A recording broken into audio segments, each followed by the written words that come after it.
Hi readers, I'm happy to see you again. I miss you and I wish I was there in your classrooms.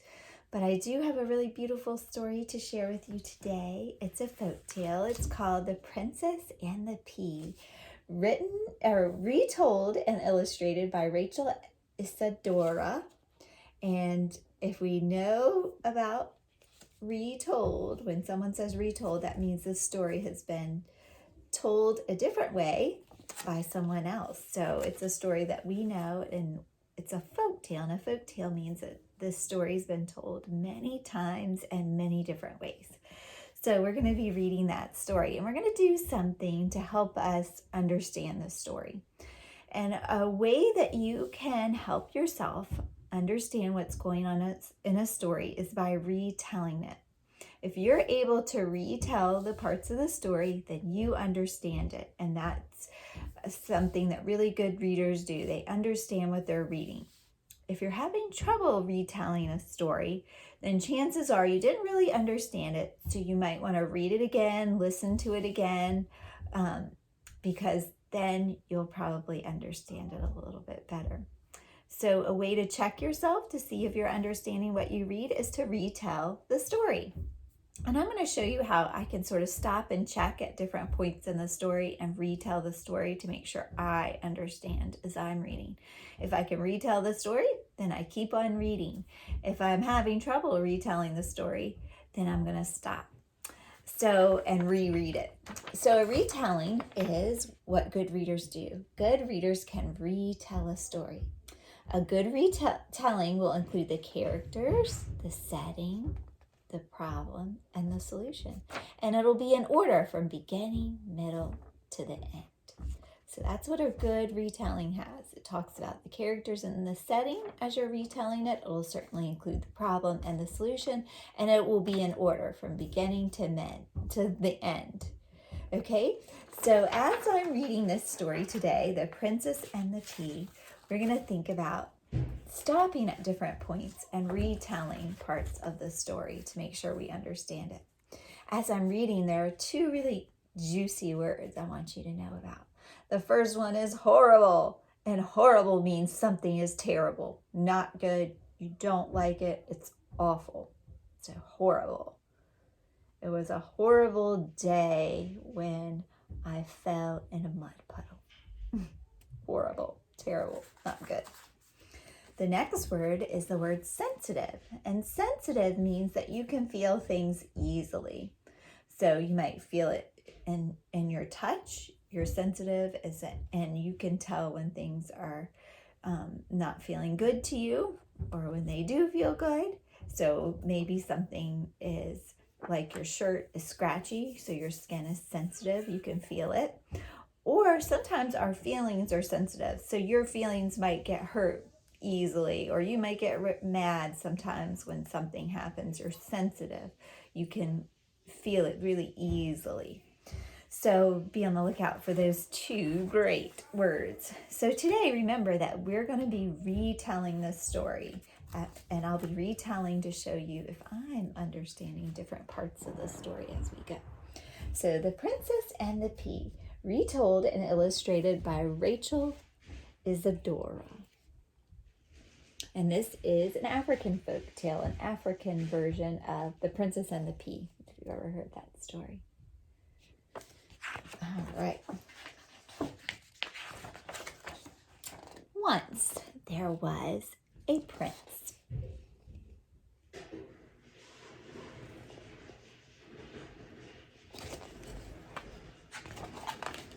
The prince wanted to marry a real princess, so he traveled all over the world in hopes of finding such a lady.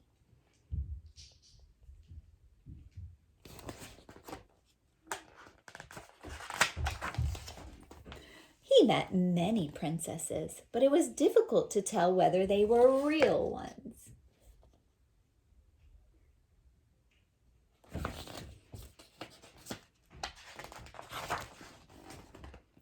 Warren. That means hello in another African language. Hello, Iska Warren. I was wondering, is that a princess? Salam.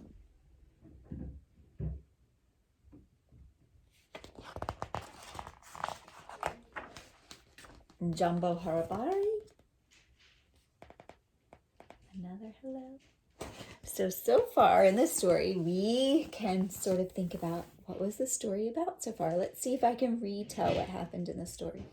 So we have a prince who's from Africa. I know that from the artwork and what they're wearing. And he's looking for a princess. And he's having a difficult time finding out if they're real. He's been traveling all around to see if he can find one. And he's having trouble finding out if they're real. So he's meeting some of the princesses now. There was something about each princess that was not quite right. So the prince came home again and was sad.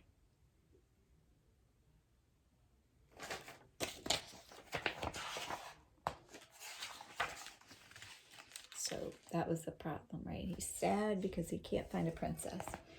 Comes the next part. One evening there was a terrible storm. Suddenly a knocking was heard at the gate, and the old king went to open it.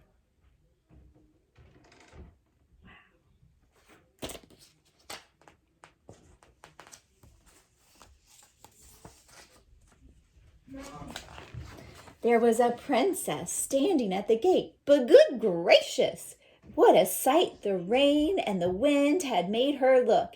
And yet she was a real princess.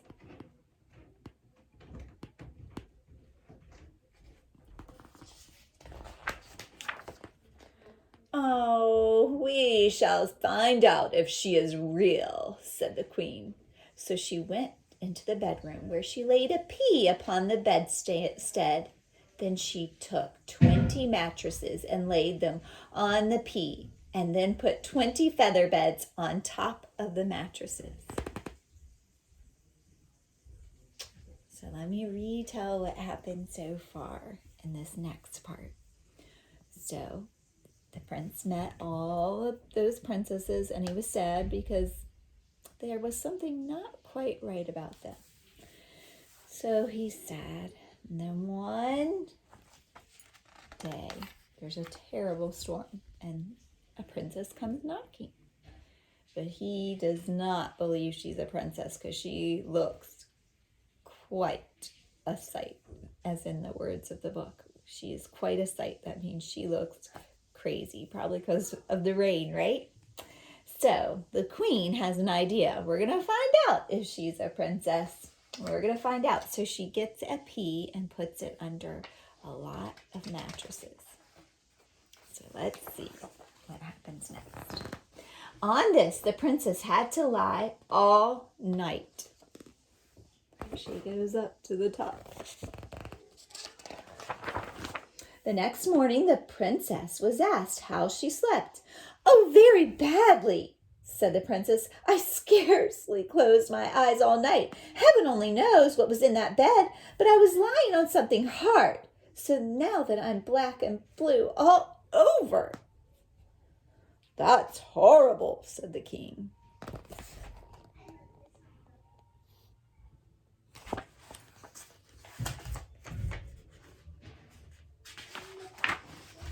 Now they knew that she was a real princess because she had felt the pea right through the 20 mattresses and the 20 feather beds.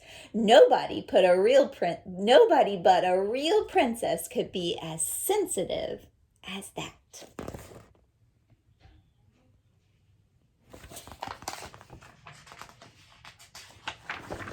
So the prince took the princess for his wife.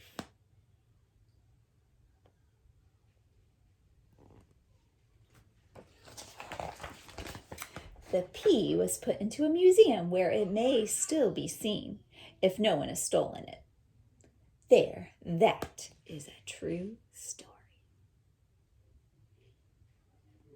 So let's see what the end of the story was about. Can you tell me what the end of the story was about? We left off with the queen saying, oh, I'm going to figure out if she's a real princess. And then what happened?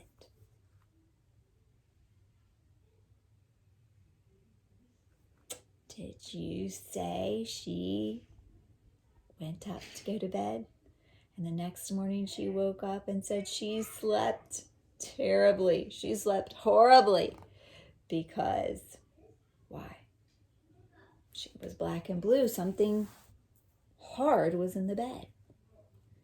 And then they said, oh, only someone as sensitive as a princess would know something hard was in the bed. So she must be a real princess. So then, what happened? She married the prince. And the P is in a museum if it's not been stolen. So, did you see how we retold the story? We told about the beginning, we told about the middle, and the end. Good readers can retell the story. If they can retell the story, that means they understand it, and they can keep on reading. If they're having trouble retelling a part of the story, they probably need to reread it. Even if you read a whole story and you had trouble understanding it, if you read it again, I bet you'll get more out of it and you can retell the story. Sometimes I read something and I can't retell any of the information back to anyone. So you know what I have to do? I have to go back and reread to make sure I understand that. That's what good readers do. So give it a try when you're reading at home and at school. Thanks for reading with me.